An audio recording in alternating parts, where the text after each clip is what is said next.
So thank you, Solomon, for joining this interview. I really appreciate it. Just an introduction for the audience. Mr. Solomon Kamazong joining us today for the interview is the Assistant Director of Student Involvement and Public Engagement at the Nimburu Cultural Center at the University of Maryland, College Park. Most notably, especially during the time when I was there as a student, Mr. Kamazong has led the Black Male Initiative, which is an organization aimed at connecting Black males to their true history and also teaching them the travesty that has impacted their ancestors through slavery and oppression, and also seeks to connect them with their history, their African history. And Mr. Solomon Kamazong leads many other programs reaching out to young Black males and the Black community in general at the University of Maryland, College Park, to give them correct education on their history and also connect them with their African roots. So thank you so much, Solomon, for joining the call. I really appreciate you being here. So thank you so much. No problem, no problem. Any opportunity to engage in a conversation, discourse about topics and perspectives that are, as you know, often obfuscated and methodically suppressed, within the United States empire, so yeah. Absolutely, absolutely. So I have you on the call today to discuss, especially since earlier this week we had, what is so-called Columbus Day, but it's properly called Indigenous Peoples Day. I wanted to discuss this topic about Christopher Columbus, especially, I don't know if you notice, maybe you don't watch NFL. Sometimes I watch it, but I noticed, while watching the football game, they were giving these, sort of platitudes. Oh, it's a holiday, it's Christopher Columbus Day, these phrases here and there to sort of respect and admire this past, this sort of European past. And so, we're here to talk today about sort of Columbus, and the big topic is really the legacy of slavery and oppression that he sort of brought about in the Americas. And I feel Columbus is one of these heroes kind of Western propaganda, sort of these heroes of Western progress, the propagandists, European propagandists or Western propagandists like to point to say, we are so great, look at us, we have Christopher Columbus, we have Isaac Newton, and so on. So could you enlighten us a little bit about Christopher Columbus and his true, who he truly was and his true role in history? Yeah, no problem. I'm gonna hit the ground running. Columbus was a rapist, a murderer, a serial rapist, a mass murderer, a plunderer, a champion for genocide of indigenous people, in the Americas, a genocide of African people. He was a champion for slavery. He is somebody that only, you would only think that a serial killer, sociopath would celebrate and extol. That he would be the poster boy. If someone was a serial killer, a mass murderer, you would expect Columbus's picture, a poster of Christopher Columbus would be up next to Hitler and Joseph Goebbels, and we could go on and on. And so he shouldn't. I mean, as we were saying before, you and I were on a Zoom meeting, about a week ago, and we were, talking about the fact that it says a lot about the United States of America that they have, a holiday commemorating him. But we can go on and on, and it says a lot, and it would be more of a shock if he was the only one. But we see currency that is adorned with the images of heinous men, the likes of Andrew Jackson and even George Washington. I mean, proud, devoted slave masters. And Andrew Jackson, was a wretched, evil, killer of Native Americans, as they called them, Indians. I mean, but Native Americans, indigenous people. And so Columbus, it's when we have this question, when this discussion about slavery and genocide, I mean, yeah, Columbus is a good point of departure for that conversation. I mean, there are many different points of departure, but he's a, you know, pretty much as good of any other point of departure that you might want to springboard into a conversation about that. Columbus, you know, thought it was a great idea to import Africans, and this was after, you know, he and his men, his wretched men, mass murdered, you know, many indigenous people, you know, the Tainos. I mean, all the way from you know, Puerto Rico, Cuba. We can, you know, go on and on to Trinidad. He never stepped foot in what's known as North America. He never stepped foot in present day Mexico or present day United States. He never stepped foot, obviously, in Canada. You know, but he did step foot in the Caribbean, parts of South America, Central America. And everywhere he went, he brought death and destruction. He mutilated boys who didn't bring back enough so-called precious metals, you know, and they would, you know, he would instruct his men to chop off, you know, their hands and so forth with rapiers, the swords. You know, in his own words, you know, he wrote in his annals, I mean, the description of when he raped, you know, a teenage girl. I mean, raped a teenage, you know, indigenous girl, and talked about it. He had no remorse, no contrition whatsoever. This is what he, you know, what he was about. This is what he was about. I mean, him and his men fed elderly indigenous people to these hounds, these you know, these vicious dogs that they brought with them from Southern Europe, you know, and they would feed them to them alive. They would feed them to them alive, like, you know, and put them in these pens and watch them tear the flesh off their bodies, limb from limb. And I'm being descriptive for a reason, because it's important, because the people that this is new to, or think that we're blowing this out of proportion, after we give these descriptions, after these descriptions are given, if you think that we're blowing this out of proportion, you are part of the problem. You are part of the problem, and you are part of the problem, and you are not a good person in any shape, form, or fashion. Once this information has been delivered to you, and you understand, it's understandable. A lot of Americans don't know this because it's purposeful. But once this information is delivered to you and you understand who Columbus was and what he did, if you continue to make excuses and to fight, to make excuses to kind of euphemize what he did, or you know, or find cause to continue to celebrate him, you are part of the problem. You are not a good person at all. You are not a good person at all. And you are the kind of person that, of course, you see no reason. Of course, you know, why would that, you know, you're the kind of person that would see no reason with the mass bombings of people in Afghanistan and Pakistan and Libya and Somalia and all of the world, that the United States has done this, with their bombs have ripped apart the limbs and shredded bodies the same way Columbus's hounds from hell did to indigenous people. I think that's an excellent point, and I think you kind of highlight something that's been a consistent narrative, you know, coming from this Western civilization. And maybe there were other civilizations who were as corrupt or spread corruption through the world, you know, kind of like this Western civilization we see today. But you know, you were speaking about how Columbus, you know, treated the natives and how his men treated the natives, and sort of this exploitation, this outright exploitation from the beginning. And like I said, that I think that's a narrative we see a lot, you know, coming from this Western civilization. So could you speak, because you mentioned how Columbus supported the slave trade. Could you speak a little bit more about how Columbus and his voyages and sort of his analysis of what he saw, you know, brought about this slave trade, and sort of the effect of that? Yeah, well, I mean, he was, you know, he thought he was traveling to India, and that's why even to this day, you know, you have this misnomer. They call, you know, a lot of people, you know, have this term called the West Indies, which is supposed to be, you know, this was supposed to be analogous to the Caribbean. It's synonymous to the Caribbean, the West Indies, and they call it the West Indies, you know, and this goes all the way back to that.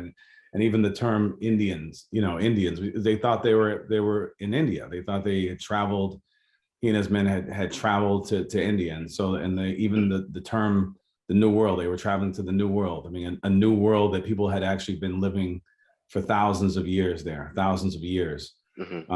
Columbus was well aware of Prince Philip and his travels, to the west coast of Africa, and their discovery, right, of black skinned people, of native Africans, and those Africans, those native Africans, were brought back to Southern Europe, places like Portugal, that you had the first shipments, of Africans brought there, and so Columbus was well aware of these people that had been discovered, and some of which were kidnapped against their will and brought into Southern Europe, almost like you would, some kind of exotic animal, some kind of animal exhibit that you would have at a zoo. But these things, they look like human beings, but they're very much different. Their skin tone is very much different. Their hair is different, and we can use these as servants and later on as slaves. And so, like I said, as disease, and we have to remember that the diseases that Columbus and his men brought over, I mean, the indigenous people in places like the Caribbean, they didn't have any immunity to these diseases, things like smallpox, and the same thing with the so-called colonies, the so-called these Europeans, the Puritans and Pilgrims that came, that did step foot in what is now known as the United States and New England. They brought disease with them as well, and smallpox. Lord Jeffrey Amherst, as we know, deliberately handed out blankets infected with smallpox to indigenous people in New England, and which subsequently killed off scores of them. And so in the Caribbean, when they weren't chopping off the hands, when they weren't murdering children all the way to elderly, the disease was running rampant. The disease killed a countless amount. I mean, we're talking about killing off populations of 80, 85%, 90%, completely wiping out populations in these islands. That's exactly what he did. And so when these people were killed off and the numbers were dropping, yes, he thought it was a good idea to, like, listen, let's ship some of those Africans over here. Let's ship them over here. They can be used as slaves. They can be used to work the land and to be our servants here. So he was a champion for this, and this is well documented. I mean, this is something that he was not bashful when it came to talking about this. Remember, the day and time when this happened, we're talking about the 1400s, 1500s. There was no no shame in his game, no shame in him saying these things. This is a completely different time. And so he wrote these in his annals. He spoke about this. Bartholomew de las Casas, who was the Catholic priest that traveled with him on some of these journeys, he wrote annals. He wrote in his annals about what he had saw, and he became conflicted. All of a sudden he became conflicted about what he saw and the carnage, and he wrote this in very great detail, the fact that he saw mutilations, that he saw rapes, that he saw murders, as did Columbus. I mean, Columbus thought that the indigenous people and the Tainos, he thought that they were naive and childlike, right? They were very, he said they were very naive. They welcomed us on the island. Like, he thought, and that shows you the mentality. When you talk about Western, when you talked about earlier about Western plunder and this Western mentality, that goes a long. I mean, you think about that. Think about that mentality, to think that they see this as a deficiency, not as like a virtue. If I go to your house and you welcome me into your house and you give me some warm food and drink, I mean, this guy is nice. This man and his family are really nice. That's what I'm thinking. But his mentality is like, oh, he must be a sucker. Like what they must be suckers. They're naive. They're welcoming. I mean, they even, you know, cut their fingers on our rapiers when they put their fingers on the swords. I mean, and he immediately saw this as an opening, Mm, And so their mentality was go and take, like go and let's take what they have. I mean, they went there expecting to find spices, but mhm, they ended up finding, you know, because they were not in India, obviously, but they end up finding, you know, precious metals and things of that nature. So let's go plunder and land and let's plunder and let's take this land from them. They're too naive. We can use this against them. Their naivete and that's um again that's Columbus in many nutshells. You know, so I hope I answer your question there about yeah. yeah, absolutely. I think that was an excellent point. That kind of leads to my next question of this, like this idea of this narrative we always hear of the triumphant West. You know how, and you hear maybe like some people will say, you know, the world is more safe than it's ever been in Mhm. history, and also, you know, they'll say comments like, well, democracy only started 200 years ago in America, as if America founded freedom and, you know, everyone gets to have a voice. So, sort of following off of what you just shared about uh, sort of the mentality of the West, and also how they had the mindset of sort of taking advantage or trying to exploit people, you know, exploit other peoples around the world, you know, to take their resources, to take their land, and so on.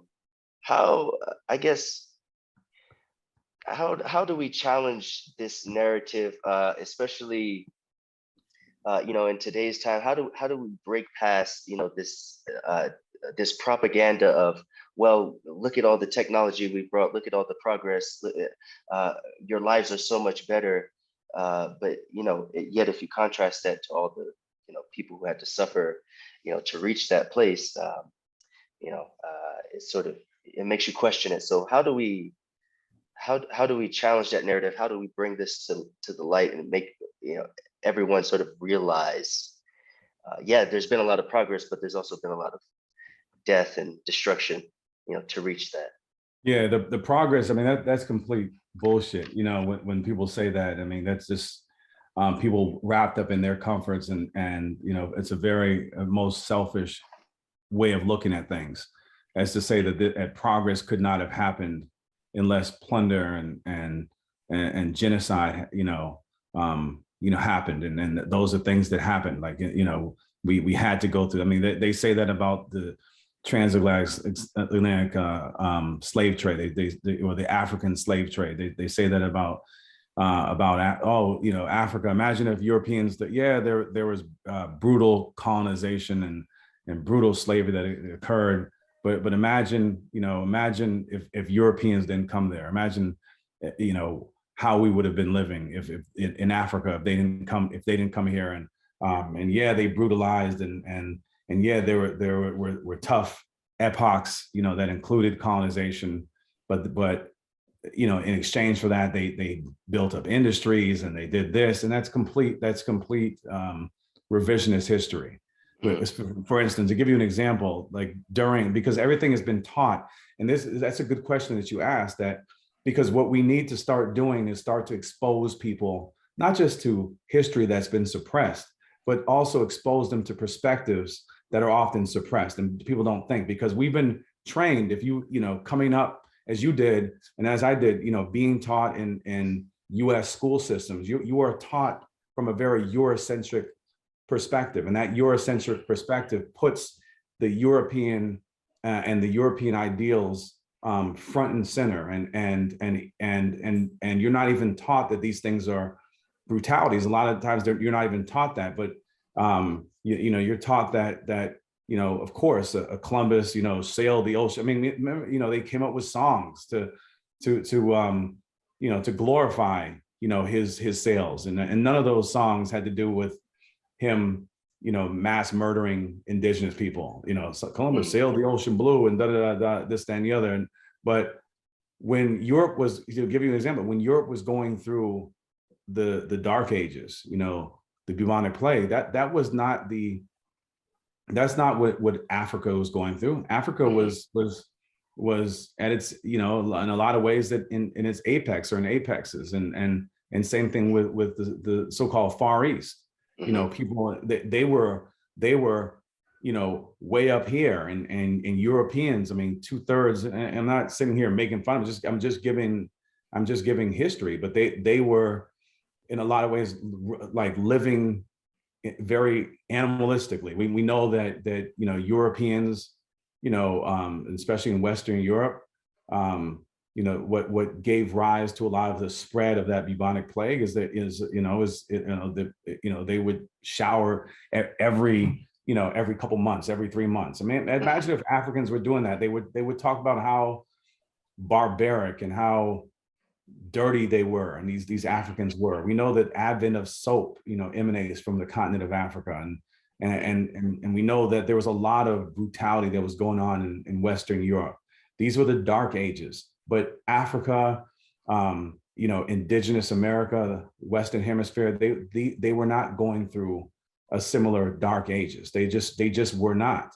Yeah. And so when I think about a world that is not touched in the same manner that is not touched by European invasions or European colonizations or Europeans going and enslaving, and people might say, oh, slavery existed for has existed for a long time in humanity, and that is true. And, Mm. and slavery is one of the worst things you can do to a human being. But Mhm. as a historian, which I am, and other historians know this, that there is nothing comparable to the brand of slavery that Europeans introduced to the Western world. What Yes. Europeans did, their brand of slavery was radically different than how slavery existed well before that. I mean, matter of fact, like when you saw slavery in Africa, and I'm not condoning slavery, but you know, slaves were introduced to families, they were introduced to communities. They Mm. oftentimes could work their way out of slavery, but they were introduced as parts of the family.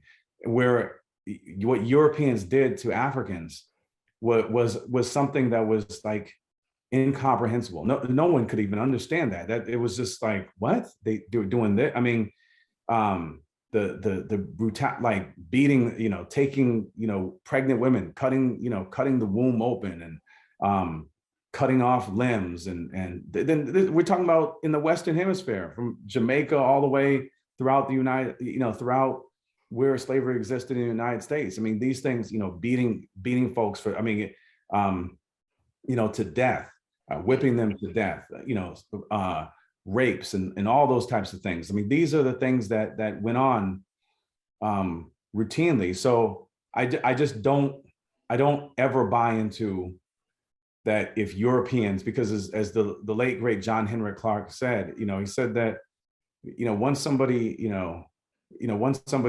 takes away your freedom and enslaves you, like, to paraphrase him, anything that you do to achieve your freedom is morally justified, is morally Mhm. justified, and anything. and Mhm. and and if they brought us civilization, right, the root word of civilization is civil. Mm. And so when they say, oh, we brought civilization to Africa, we brought civilization to South America and Central America, we brought civilization to those savages throughout North America, those savages, those savage Wampanoags and Pequot and Abenaki, all, those indigenous, we brought civilization to them. Mhm. If brutalizing and genociding and mutilating and raping, men, women, and children, if that is civilization, what the hell is like? Are you kidding me? Are you kidding me? That is the essence of barbarity. Yeah. That they were the barbarians. They were the point blank and period. They were the barbarians. Those are most barbaric acts. Those are acts that animals animals. We're supposed to be at the top, right? At the top of the pyramid, in terms of life forms and how we think and so forth. And that's civilization, that's civility. No, it's not. You didn't bring civilization. You brought barbarity, you brought disease, you brought plunder, you brought genocide, you brought hell, literally brought hell to earth to these people. And it is a most racist mindset to think that without Europeans coming there and doing those things, we, people of color, the brown people of the world and Black people of the world, we would have never had the industries that we would have. We would never have the lives that we have right now. Are you kidding me? Are you kidding me? That is such a backwards way of thinking. That's such a racist, backwards way of thinking. And I don't prescribe to that in any shape, form, or fashion. I mean, goodness gracious, look how many thousands of years, Native Americans, Indigenous Americans, and I say this for all of the hemisphere known as the Americas, how long they were living, and they had a lot of balance, right? The United States government, in terms of the three branches of government that are in the United States, that idea was taken from what they observed by Native American nations, right? They saw these councils. And so from what they saw from these councils, the so-called founding fathers, they're not your or my founding fathers, but the so-called founding fathers, I guess the founding fathers of white people in the United States, they saw, that's where they got the idea of the executive branch, the judiciary, you know what I'm saying? The legislative branch, that's where they got that idea of the three branches of government. Yeah. And a lot of people don't know this. And this is fact on fact on fact. But they also, I want to tell you this, is that when you read their annals, you see that when they saw the fact that in a lot of the Native American nations, some people call them tribes, the Native American nations, they saw the fact that women often had an equal say to their male counterparts in the decisions that were made on behalf of every community. They saw that as backwards. Oh my gosh, what backwards? Why would you have to be backwards to be giving women, because in Puritan societies, and women weren't given a say, right? Women were the bottom rung. Women were to be the servants and just kind of objects of sexual gratification and making babies and cooking and so forth. That's how they were seen. And so you think, and when you think, and your audience right now, they should think about what is really so who's really backwards?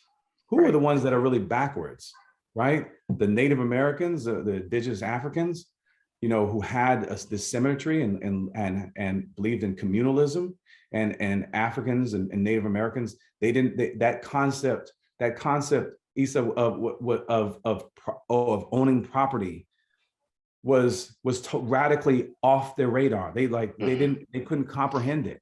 How can you own property? Because they believed in the sharing of land. How do you own land? So because it was communal, these were communal societies. So they shared in the ownership of land and in the ownership of public utilities and things of that nature.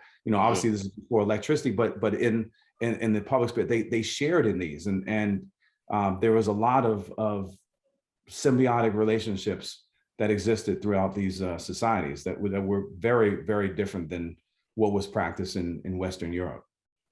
Yes, and that's excellent that you shared that. And I want to, sort of point out another intellectual for the audience to go read and to look into, Dr. Ivan Van Sertima. Excellent intellectual who talks about, who goes in, I think he wrote several books sort of highlighting or really going into detail what you highlighted about the civilizations that existed in Africa, especially when Europe was going through their dark ages. A lot of people don't know Timbuktu produced the first research university in the world. I believe it was before Cambridge, Oxford. It was called University of Sankore. and which was in Timbuktu in present day Mali, University of Sankore, you had Luxor, you had Karnak, and I'm glad you referenced Ida Ben Sertima. I tell your viewers right now, go pick up this book called They Came Before Columbus. They Came Before Columbus, written by Ivan Ben Sertima. And I mean, and he gets into painstaking detail about much of what we're talking about, and into great details. It's a book that was a great reference for me, you know, my journey to learn more about this. But yeah, some of the first universities, and a matter of fact, Europeans, before the concept of race was even created, right? The construct of race was something that was created by man, by Europeans. Before that even existed, men and women didn't refer themselves as white or black.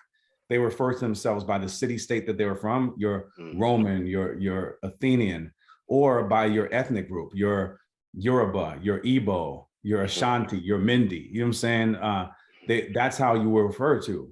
And so it wasn't kind of like this, it wasn't taboo, for Europeans to come into the continent of Africa and study. So Europeans would sail into parts of Africa, and they would go and make these journeys to actually study at these universities that you initially referenced, such as University of Sankore, to study in these things that they called mystery schools. They were just, that was their term for what we would call a college or a university. And they were taught by Black professors, Black men, who taught them, who were at the front of, their contemporary classrooms of the day. And they came to learn from these Black professors. Yeah, this is fact. This is fact.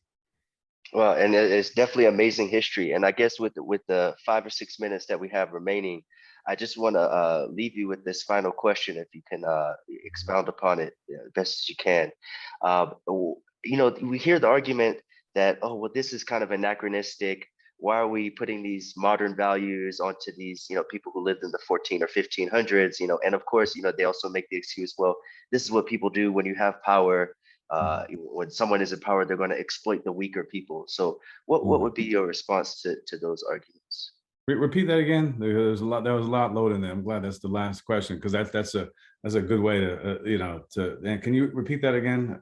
Yeah, absolutely. So, some may make the argument that, this is kind of an anachronism. We're putting our modern values onto, say, Christopher Columbus, for example, and, it's normal that, the Spanish or the Italians, they had more power at that time. So quite naturally, they were going to oppress the natives. So what's the big deal, basically, is that argument. So what would be your response to that argument?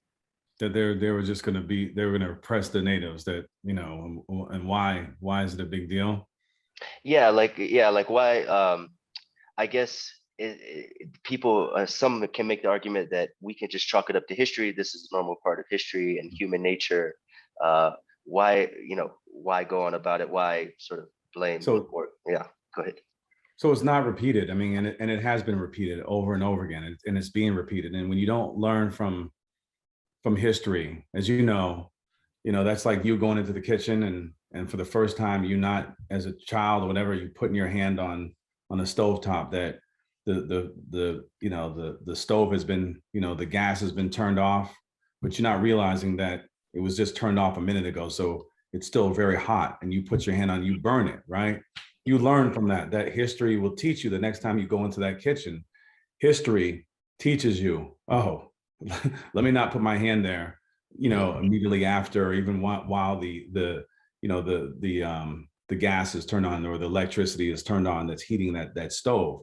And if you don't learn your history, you'll repeat it, right? So if you didn't learn that lesson, you go and you'll touch it again and again and continue to burn your hand over and over and again. And so human beings, and I don't want to say we, because it's not us, I don't want to use that program, but various human beings have not learned from these mistakes, right? And you and I, this show that you have is super important, because it's a platform that you've created, that it's a lot of power that you have in terms of exposing people to information that is considered alternative information, is because it's suppressed, and there's a lot of great responsibility. So I'm really happy that you're doing this. But we have a responsibility to teach this history and to expose people to this history, because we don't want to see it perpetuated. And the more people that learn the way that the first time you learned this history, that has played a role that led to this point in time, you starting to show up saying, I feel compelled. There's just too much I've learned. And I can only imagine what this information has done for me. How can I get it and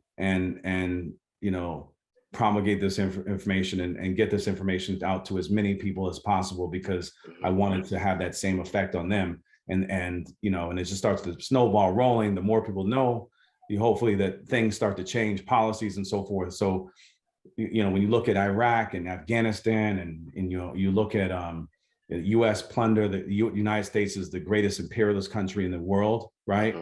All this talk about Russia and China, the United States has created more death and destruction through imperialism than any country on the planet. And that's another fact. All right, United States goes into other countries unilaterally and just bombs them. So what is the difference between Columbus sailing not the United States, but sailing to the Western Hemisphere, right, and killing off massive amounts of people in that part of the world? What is, because that was a political gesture, right? That was a political action. That's politics, right? Politics is anything that you can or cannot do in society. That is politics, not Democrat or Republican and Independent Party, Libertarian, Green Party. That's politics. And it was a political move to go ahead and do that. We're going to take this land, What's the difference? What's the difference between the United States going and to achieve global domination, which is politics, to achieve a greater reach, with capitalism and US control, for finance capital, the military industrial complex and all that stuff. What we're going to do is we're going to bomb. We're going to call it collateral damage when civilians are killed. What is the difference between that and there is no difference. We're talking about, a massive amounts of people killed. I mean, you're talking about, between what the United States did in the 90s to Iraq to what was done in the early 2000s, you're talking about over 1 million people, right? 500,000 children alone were killed by the United States sanctions in Iraq in the 90s. And then you look at the bombings, you look at what was done in Libya and Somalia and Afghanistan and Pakistan, what the United States has done. Hiroshima and Nagasaki, dropping 2 odd atomic bombs. The only country that's ever dropped nuclear bombs has been the United States of America. What is the difference? You're talking about, the only difference is more people were killed. That is death and destruction. That is maiming and mutilating, and that is bombing and blowing people's heads and limbs off when these mortars and these missiles strike and these bullets and you see what was done in yeah. So as I was saying, it was just I just, what lessons have we learned? And I would say that, and again, not we, you and I, but society in general, the lessons continue to perpetuate themselves, because what the United States has done globally, Abu Ghraib, Guantanamo Bay, the death and destruction that was caused by the mass bombings in those places. I mean, for goodness gracious, I mean, more people were killed in the United States, more innocent civilians were killed in Afghanistan when the United States, retaliated in November of 2001 than were killed on September 11th on US soil. And so what makes them any different? I mean, those were terrorist acts. That's as much of a terrorist act as what was done, in the World Trade Centers and the Pentagon. That was just as much of a terrorist act. I mean, you go in there, when you're bombing, that you're taking out civilians. Damn well there's actuaries in the military, and anytime the United States has a militaristic action of aggression, they let the Pentagon know, what numbers of collateral damage, civilians are going to be killed. They let them know, they have estimates of how many soldiers they think might die, and how many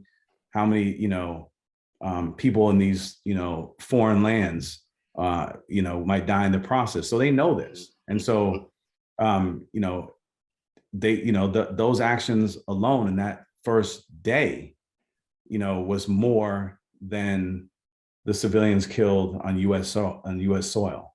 Yeah. How is one action more terroristic than the other? I mean, it's not. I mean, those are both terroristic actions, and the United States committed terrorist actions, you know, in that November, you know, and then going on and on, you know, what was done. I mean, these were political actions. They knew that, you know, that that massive amounts of civilians were going to be killed in Iraq and Afghanistan and Pakistan. They of course they knew that. Just like Truman and the Joint Chiefs of Staff knew that, you know, when they, you know, launched those atomic bombs, dropped those atomic bombs on Hiroshima and Nagasaki, they knew that you were going to have hundreds and hundreds of thousands of Japanese civilians killed. They made that decision. They made the decision, and they didn't bat an eye the same way Columbus didn't bat an eye. It was done in the interest of political machinations and motivations. No doubt about it. They are the Columbuses of this era, and those who made the decision to go in and to invade Iraq and Afghanistan and parts of Pakistan, and then later on Libya. I mean, all these different actions, and we can go on and on. I mean, there's so many over the decades. I mean, going into Grenada and Panama. I mean, we can go on and on and on where the U.S. has destabilized countries. These were all political motivations. It wasn't done in the interest of humanity. It was done in the interest of political motivations and geopolitical control and control of resources. Control of resources, Issa. Like, we're talking about the control of resources, oil and ground, and another book that I highly recommend people to read, Confessions of an Economic Hitman. Read Confessions of an Economic Hitman by John Perkins, and read Super Imperialism by Michael Hudson, and read, you know, a book by a former CIA analyst by the name of Chalmers Johnson, you know, the Blowback series, you know, and he gets into basically blowing the whistle about what he knew as a CIA analyst, and putting all these things. And these are books that they're out there. A lot of Americans are not privy to, but they should be taught in Western civics classes, and they should be taught in government politics classes. They really should. They really should be taught. But yeah, that to bring things full circle. So answering your question, that's why it's not, you can't just poo-poo it. You can't just push it and say, oh, you know, that's history and that's history. Like, we've got to move forward right now. No, you can't move forward without putting history in its proper context and saying, this is what happened, right? And as you said at the onset, there are places that, yes, call it indigenous people's history, right? I mean, last week I was in Maryland, and I walked by a bank, and the bank was closed, and they said in celebration of Indigenous Peoples Day / Columbus Day. So they're still putting Columbus Day out there, but there are still states where it's a federally recognized holiday, right? So it's still a federal holiday. Federal workers get that day off, you know, Columbus Day. And so it's, you know, but it's picking up momentum. You have some states that have completely got rid of it. Maine, North Dakota, South Dakota, they have got, you know, other states have gotten rid of it and replaced it with indigenous people. And that's really important. That's extremely important, because it shows that the effectiveness of activists and people raising their voices and saying, not on my watch. We're not going to celebrate this on my watch. And imagine that information, what good that has done. Imagine if the information about people connecting the dots, folks like you talking about the correlation between Columbus Day and present day imperialism. And then you just hope that there's enough good people, good young people. I think that the younger the generations, the better, because I think that the older generations, there's people that have so much ignorance, caked onto them. It's harder to break through. You might have some folks that will, oh, wow, I didn't know that. But then you'll have a lot of folks that will be dragged kicking and screaming ideologically. Oh, no, to say, oh, it's not a big deal. But the younger generations getting this information and seeing those correlations, like this was done. This was done by Columbus. This was done by the U.S. government. This is what Mm, damage was done by Columbus. This was what damage was done by the United States military, and mhm. so forth. And then maybe people they'll have those light bulbs in their minds turn on and say, "Damn, we've got to say no more on our watch. No more on our watch. This stops. This stops." And imagine what the money could be used for if it's not financing 900 United States military bases outside of US borders. There's over 900 military bases, or close to 900 military bases, United States military bases in the world right now outside the United States.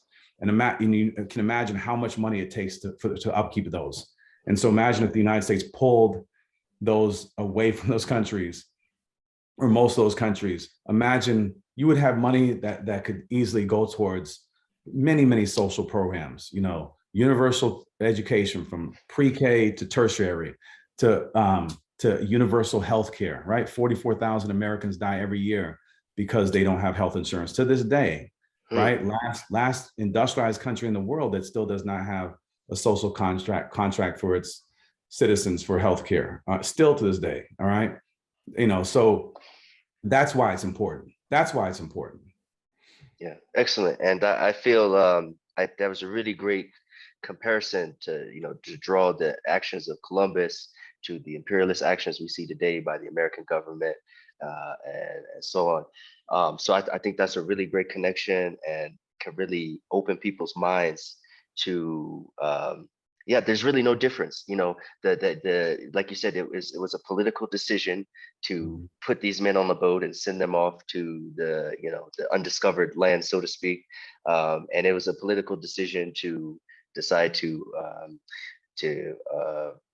sort of use violence and oppression against the natives, and also to import people from Africa. Uh, Mhm. so, and just like today, like you mentioned with the Iraq War and all the civilians who were killed, it's basically the same thing we're seeing. So, that's really great. Yeah, it's a really great comparison. I think can open a lot of people's minds. Um, but I think we've reached the end of our time. You gave a really great analysis of the history and the impact of Christopher Columbus, sort of his legacy of slavery and oppression on the Western world, and also how that legacy continues to the modern age. We with the powers of formerly the UK and now it's the United States. So thank you so much for giving your analysis and insight, um, on this topic, and I really appreciate the knowledge that you shared with us today. Thank you, and it's an honor, and thank you for what you're doing, because this is super important. As we know, the corporate media, they're not going to. Malcolm taught us years ago, and nothing's changed. I mean, he says the corporate media in the United States will have you loving the oppressors and hating the oppressed, and so Mm, mhm, shows like yours are very much needed. We got to utilize the World Wide Web, and utilize, our cameras and the different technology that we have to record and get the information out there, and let people sit and listen to these dialogues, and listen to these perspectives that are oftentimes suppressed. I'm not going to be given, and not me or somebody talking about these things are going to be given the same type of platform on MSNBC or CNN or Fox News or ABC. So they're just not going to be given this, not at this day and time. Maybe in the future when people demand that, the same way people started to demand, more vegetarian, options at fast food joints. People need to demand a more of a robust menu of perspectives, mm, and ideas. Let's have it out. So if you have a conservative, perspective, and a liberal perspective, which they're not too much different from each other, I mean, you should have, a far left perspective, a progressive perspective, someone like yourself or myself, to come and put this information out there, and even that whole idea. I mean, that this is humanity. We're talking about humanity. I don't mm, consider what you're doing a radical act, or I don't consider what I'm doing is a radical act. Having, this is humanity. It's about It's about peace. It's about peace. You know, Absolutely. it is about bringing about peace in our lifetime and stopping the bloodshed. And that cannot happen by turning a blind eye or saying, I don't talk about politics. Well, if you don't, then you're, as Dr. King said, you are as culpable as those perpetuating that evil. He said, Yep. those that choose to be silent, you know, in the face of evil that's going on, you are as culpable as those that are perpetuating that evil because you choose to remain silent. And you're not going to remain silent. I'm not going to remain silent. So I appreciate it. Thank you very much. Yeah, absolutely. Thank you so much, and thank you for your time. All right.